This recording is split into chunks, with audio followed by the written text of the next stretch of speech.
اچھے لوگوں کے ساتھ ہمیشہ اچھا ہوتا ہے۔ یہ جملہ درست کر لیجئے، اچھے لوگوں کے ساتھ ہمیشہ اچھا بالکل نہیں ہوتا۔ حضرت یوسف علیہ السلام بہت اچھے تھے، لیکن ان کے اپنے بھائیوں نے ان کے ساتھ اچھا سلوک نہیں کیا۔ اس وقت کے سب سے پاکیزہ اور پاک دامن انسان پر بدکاری کی تہمت لگ گئی۔ سب سے زیادہ ایماندار ہونے کے باوجود بھی جیل جانا پڑا۔ تو ہو سکتا ہے آپ بہت اچھے ہوں، لیکن دنیا میں آپ پر مصیبتوں کے پہاڑ ٹوٹ رہے ہوں، لوگوں نے آپ کا جینا مشکل کیا ہو۔ اسی لیے اللہ نے قرآن میں نبیوں کے واقعات بھی سنائے، تاکہ ہمیں تسلی ہو کہ ان معصوم پیغمبروں کی زندگیاں بھی کتنی تکلیف سے بھری ہوئی تھیں۔ کیوں؟ کیونکہ دنیا واحد جزا و سزا کی جگہ ہے ہی نہیں۔ نہ یہاں گناہ گار کو مکمل سزا ملتی ہے، نہ نیکوکار کو ان کی نیکیوں کا صلہ ملتا ہے۔ حساب و کتاب کی جگہ میدان حشر ہے، وہاں ہر اچھے کے ساتھ اچھا ہوگا اور جزا و سزا کے فیصلے بھی وہیں ہوں گے۔ اگر آپ اچھا ہونے کے باوجود پریشانی میں گھرے ہوئے ہیں اور آپ سے ملنے والے لوگ آپ پر ظلم کر رہے ہیں، تو صبر کیجیے، تسلی رکھیے۔ ایک دن آئے گا جب اللہ حساب کتاب برابر کر دے گا۔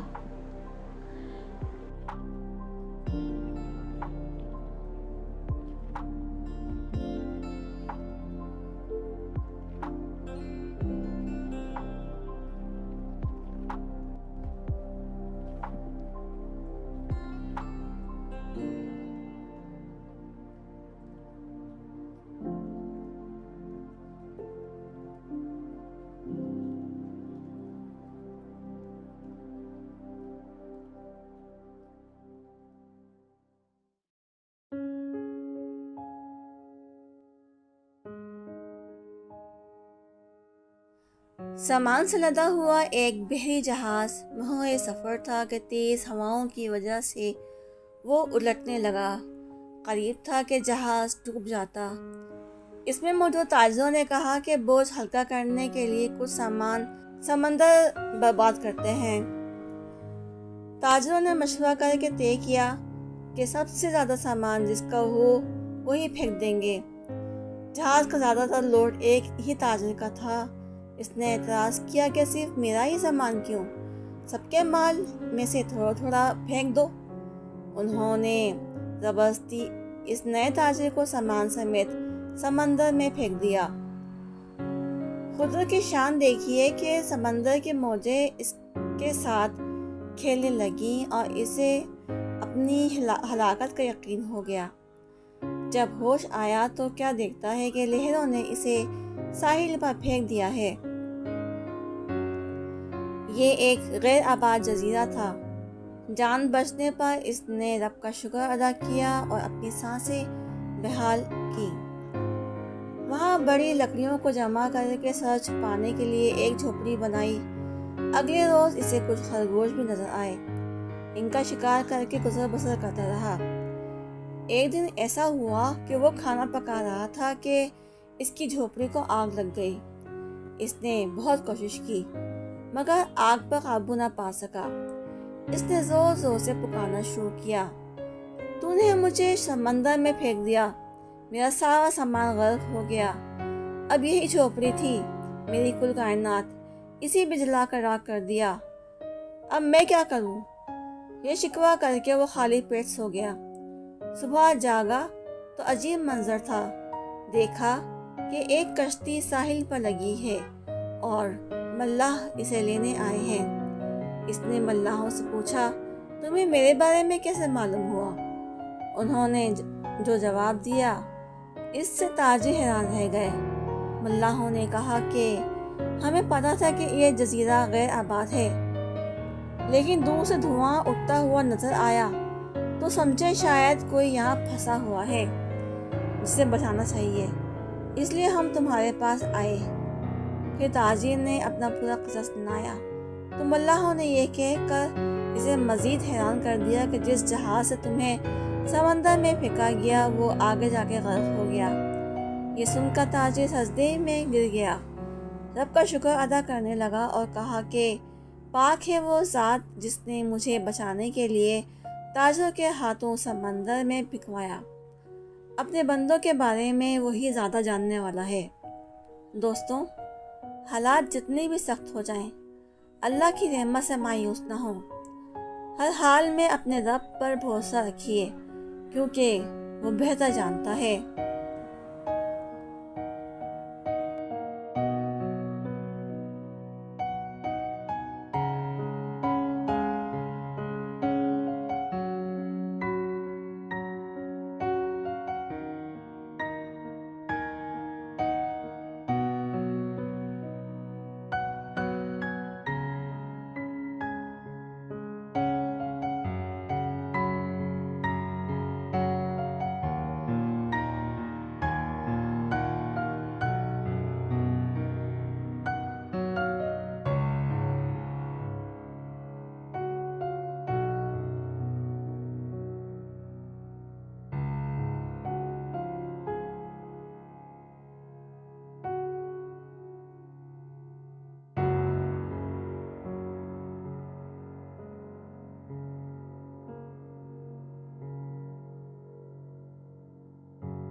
کہتے ہیں کہ شادی کے بعد عورت کا چہرہ اور جسمانی حالت بتاتی ہے کہ اس کے شوہر نے اسے کس حال میں رکھا ہوا ہے۔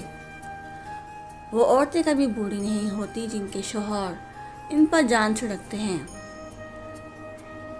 شادی سے قبل لڑکی مناسب شکل صورت کی ہوتی ہے جو پہن اوڑھ کر اچھی لگتی ہے، مگر شادی کے بعد شوہر کی توجہ اور محبت اور عزت عورت کے چہرے کو ایسا نکھارتی ہے کہ وہ مزید خوبصورت ہوتی چلی جاتی ہے۔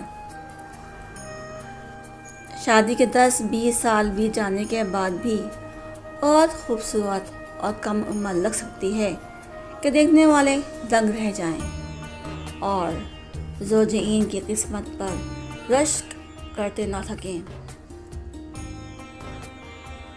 کہتے ہیں کہ عورت کو تم جیسا کہو گے وہ ویسی ہی بنتی چلی جائے گی۔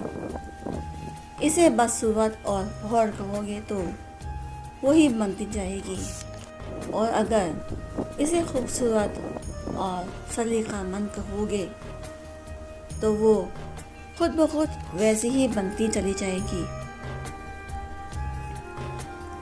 رسول کریم صلی اللہ علیہ وآلہ وسلم نے فرمایا، نیک اور بلند مرتبہ لوگ اپنی بیویوں کی عزت کرتے ہیں، اور پست ذہنیت اور نیچ لوگ ان کی توہین کرتے ہیں۔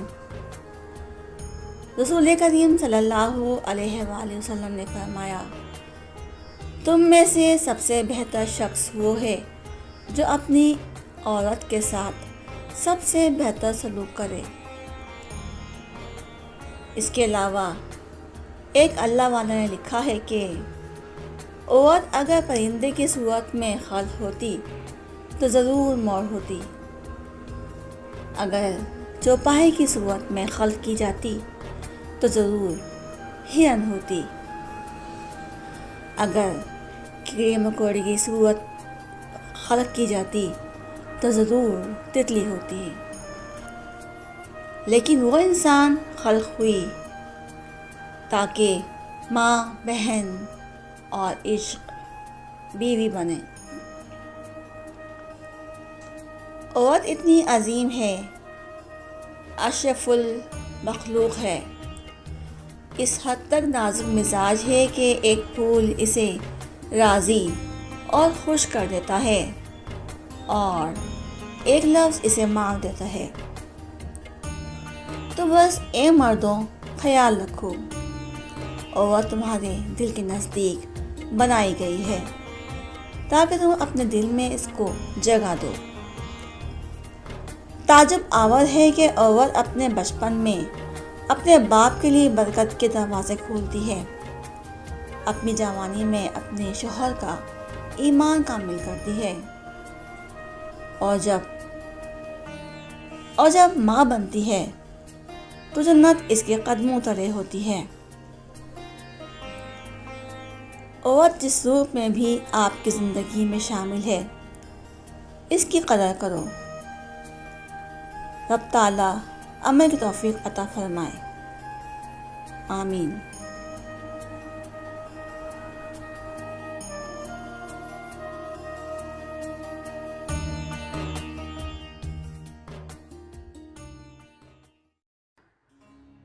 فتح اور شکست کا راز۔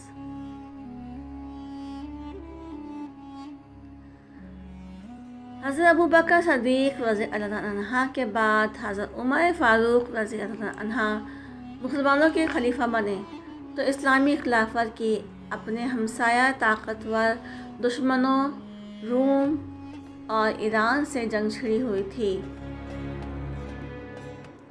مسلمان ایک طرف ایران میں لڑ رہے تھے اور دوسری طرف ملک شام میں، جس میں اس زمانے میں روم کا قبضہ تھا۔ ہر کل شاہ روم کے پاس لاکھوں سپاہیوں پر مشتمل بڑی زبردست فوجیں تھیں، جن کے پاس جنگی ساز و سامان کی کوئی انتہا نہ تھی۔ ان کے مقابلے میں مسلمان فوج تعداد میں بہت کم تھی اور اس کے پاس ساز و سامان بھی واجبی سا تھا۔ اس کے باوجود مسلمان مجاہدین رومیوں کو بے درپے شکستیں دے کر شام کے کئی بڑے شہروں دمشق، حمص، لاذقیہ وغیرہ پر قبضہ کر چکے تھے۔ شاہ روم ہرقل اپنی فوجوں کا حوصلہ بڑھانے کے لیے خود شام آ کر انطاکیہ میں مقیم ہو گیا تھا۔ دمشق، حمص وغیرہ میں شکست کھا کر جو رومی وہاں سے بھاگے تھے، انہوں نے انطاکیہ پہنچ کر انہوں نے ہرقل سے فریاد کی کہ عربوں نے سارے شام کو رون ڈالا ہے،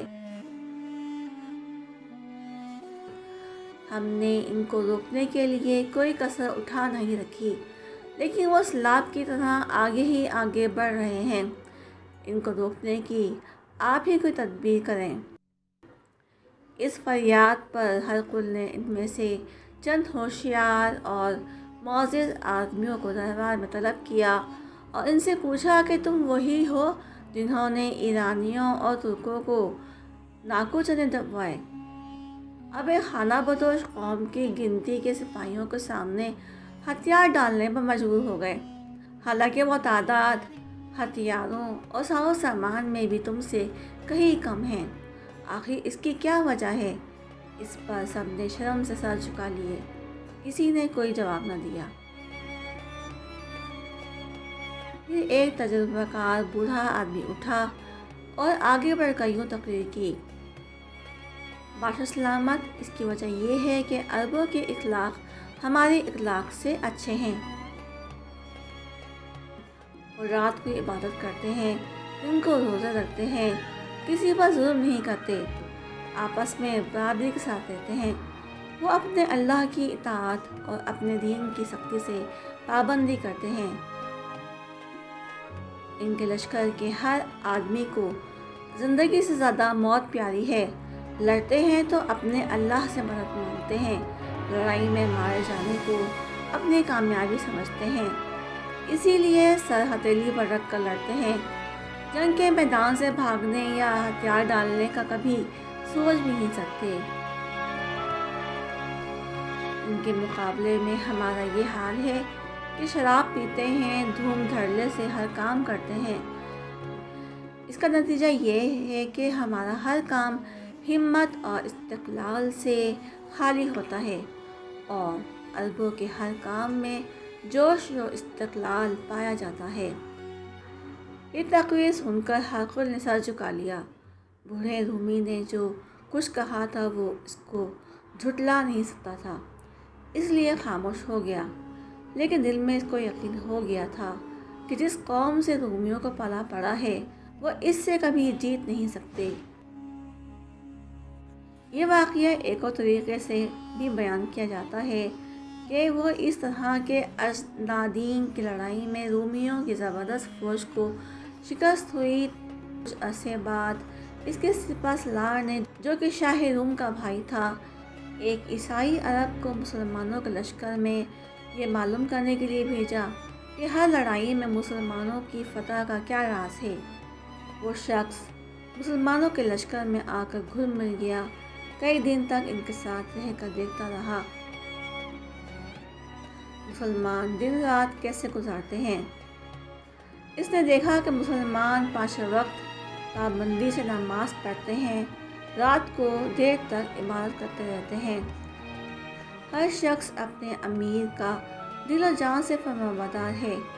امیر بھی اپنی بڑائی نہیں جتاتا، ان کے ساتھ بیٹھ کر کھانا کھاتا ہے۔ سب ایک دوسرے کے ساتھ محبت کرتے ہیں، سچ بولتے ہیں، جھوٹ سے نفرت کرتے ہیں۔ اس شخص نے واپس جا کر اپنے سپہ سالار کو یہ باتیں بتائیں تو بے اختیار اس کے منہ سے نکلا، اس قوم میں یہ صفتیں ہوں، اس کا مقابلہ کرنا اپنی موت کو دعوت دینا ہے۔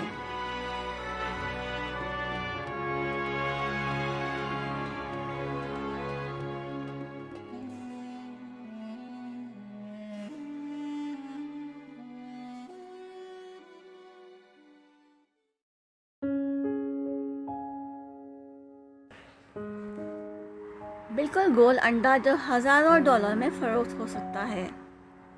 اگرچہ یہ لاکھوں کروڑوں میں سے ایک دفعہ ہی ہوتا ہے کہ آسٹریلیا میں ایک انڈا ملا ہے جو بیضوی ہونے کے بجائے انتہائی گول ہے۔ توقع ہے کہ نایاب گول ترین انڈا سینکڑوں ہزار ڈالر میں فروخت ہو سکتا ہے۔ ہم جانتے ہیں کہ انڈے بیضوی شکل کے ہوتے ہیں، تاہم میلبرن کی ایک سپر مارکیٹ میں ایک صارف کو ایسا انڈا ملا جو بالکل گول شکل رکھتا ہے۔ اسے دیکھ کر لوگ حیران ہیں، جس کی تصاویر تیزی سے وائرل ہو رہی ہیں۔ اگرچہ عجائب گھروں میں نایاب پرندوں کے انڈے یا ان کے خول بھی رکھے جاتے ہیں، لیکن انتہائی گول انڈے کی تصویر اور ویڈیو سب سے پہلے انسٹاگرام پر پوسٹ کی گئی تھی۔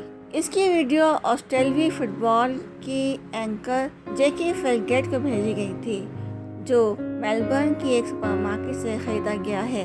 بعض صارفین نے اس کی تصاویر دیکھ کر اسے ایکسلنٹ بھی قرار دیا ہے۔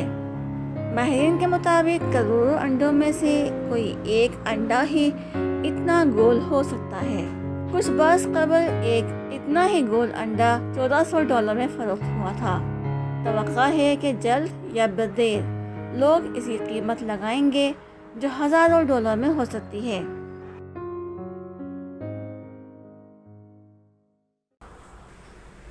حضرت صعصع بن ناجیہ در رسول صلی اللہ علیہ وآلہ وسلم پر کلمہ پڑھنے آئے۔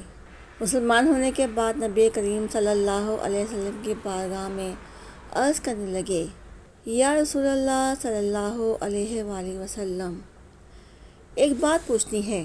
حضور اکرم صلی اللہ علیہ وآلہ وسلم نے فرمایا، پوچھو۔ کہنے لگے، یا رسول اللہ صلی اللہ علیہ وآلہ وسلم، دور جہالت میں ہم نے جو نیکیاں کی ہیں ان کا بھی اللہ ہمیں اجر عطا کرے گا، کیا اس کا بھی اجر ملے گا؟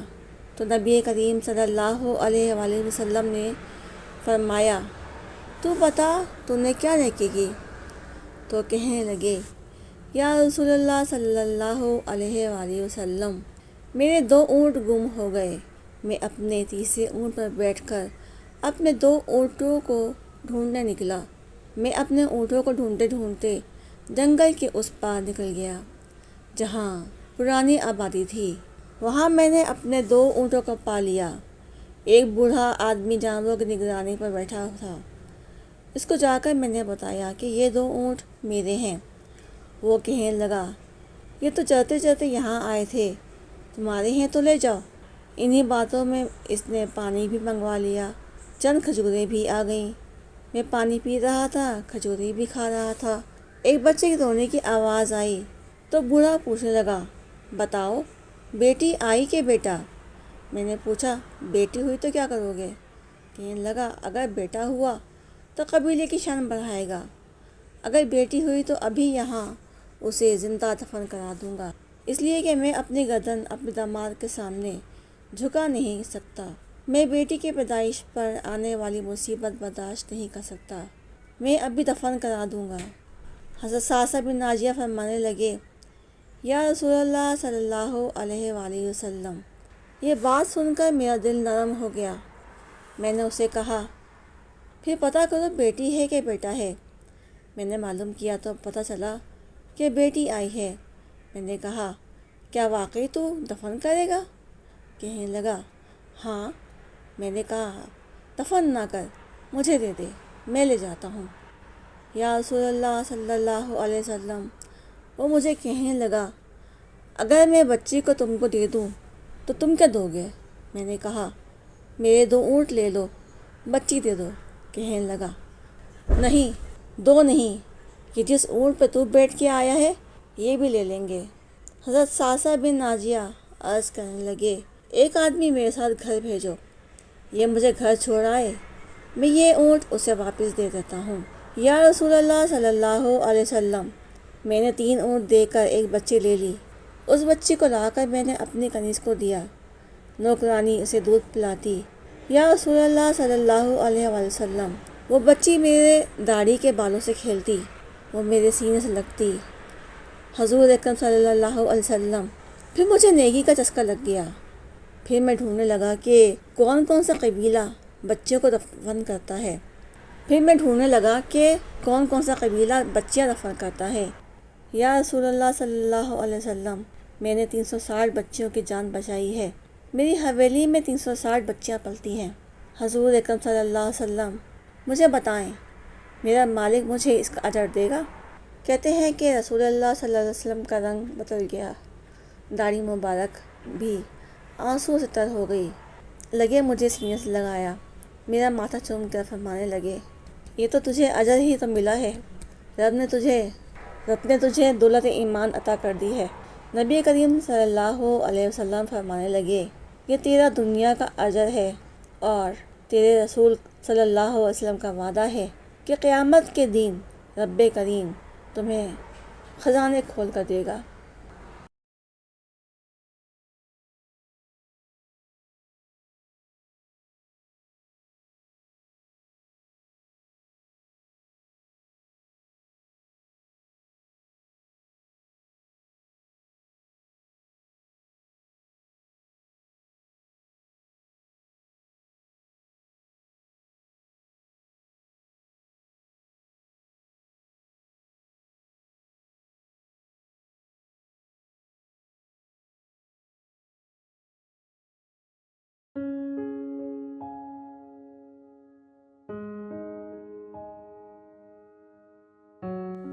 کہیں ایک قصہ پڑھا تھا کہ سمندر کے کنارے ایک شخص چہل قدمی کرنے جاتا تھا۔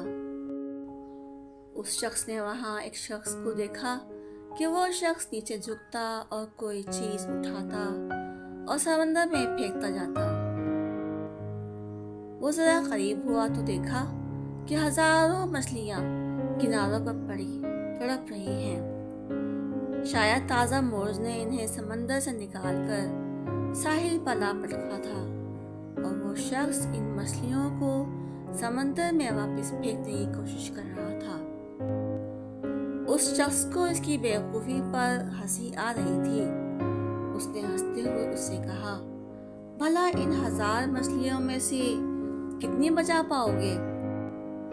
وہ شخص جھکا اور ایک تڑپتی ہوئی مچھلی کو اٹھایا اور سمندر میں اچھال دیا۔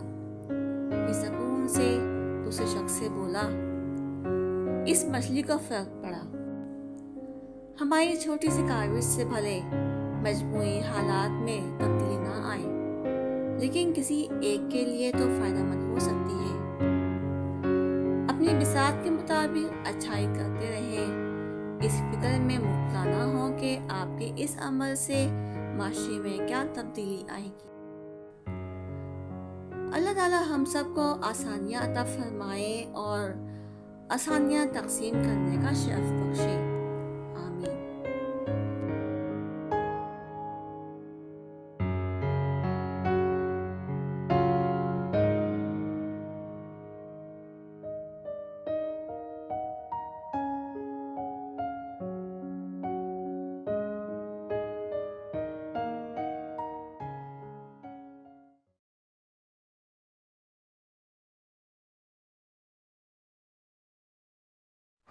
دوستوں، معروف روسی مصنف ناول نگار لیو ٹولسٹائی نے ایک دن غلطی سے کسی کے پاؤں پر پاؤں رکھ دیا۔ اس شخص نے خوب گالیاں دیں۔ جب وہ خاموش ہوا تو ٹولسٹائی نے احتراماً سر سے کیپ اتار کر معذرت کی اور کہا کہ میں ٹولسٹائی ہوں۔ وہ شخص شرمندہ ہوا اور کہا، کاش آپ پہلے اپنا تعارف کرواتے۔ ٹولسٹائی نے کہا، آپ اپنا تعارف کروانے میں بہت مصروف تھے، اس لیے مجھے موقع نہیں ملا۔ لیو نیکولائیچ ٹولسٹائی روس کا معروف ادیب اور دانشور تھا۔ اسے لیو ٹولسٹائی کے نام سے جانا جاتا ہے۔ وہ 28 ستمبر 1828 کو پیدا ہوا اور 20 نومبر 1910 کو وفات پا گیا۔ وہ اپنے عہد کا عظیم ناول نگار تھا۔ اس کا عہد تاریخ میں سنہرے حروف سے لکھا جائے گا۔ وہ بہترین مصنف کے ساتھ ساتھ بہترین انسان تھا۔ 1869 میں جنگ اور امن کے نام سے ایک شاہکار ناول لکھا جس نے اس کی فکر کو عوام میں منتقل کیا۔ اس کے پاس بڑی جائیداد تھی۔ ایک روز وہ تنہائی میں بیٹھا کچھ سوچ رہا تھا۔ اس نے اپنے آپ سے سوال کیا، ایک انسان کو قبر کے لیے کتنی زمین چاہیے ہوتی ہے؟ اس کے دل و دماغ نے اسے جواب دیا، 6 گز۔ وہ اٹھا اور اپنی باقی ساری جائیداد کسانوں میں تقسیم کر دی۔ پتہ نہیں کسانوں کے کیا کیا نام تھے، پتہ نہیں لیو ٹولسٹائی کی جائیداد اس وقت کہاں کہاں اور کس کے پاس ہے، لیکن لیو ٹولسٹائی کا نام اور کام دنیا کو ہر وقت دعوت غور و فکر دے رہا ہوتا ہے۔ سلام، لیو ٹولسٹائی۔